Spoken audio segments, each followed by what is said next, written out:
Jonathan Edwards, reading Jonathan Edwards, I think was almost a second conversion experience for me.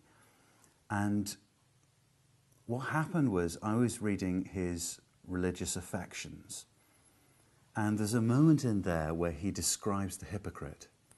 And he says the hypocrite loves what he can receive from God more than he loves God himself.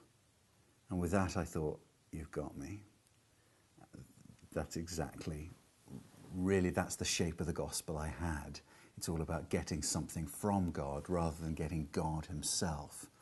So Edwards convicted me, and the thing I find so helpful about Jonathan Edwards, well, I find it helpful for many reasons, but particularly he shows you the glory of God, that you might rejoice in him, that you might enjoy God, that you might love him, cherish him, delight in him. And Edwards does that wonderfully.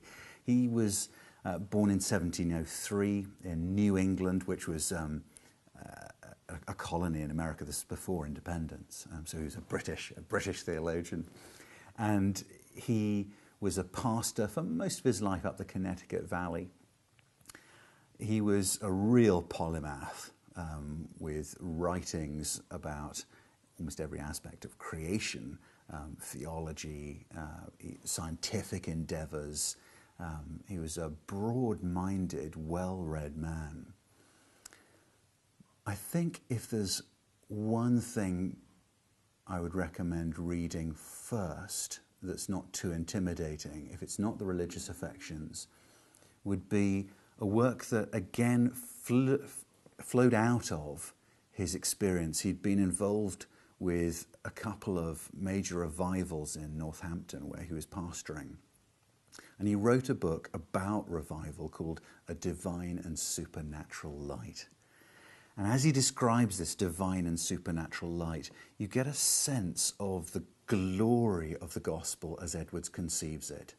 That the gospel is not simply about some package of blessing that you get from God. It is the very light of the gospel of the glory of God in the face of Christ. And Edwards, I think, is transformative to engage with for that reason.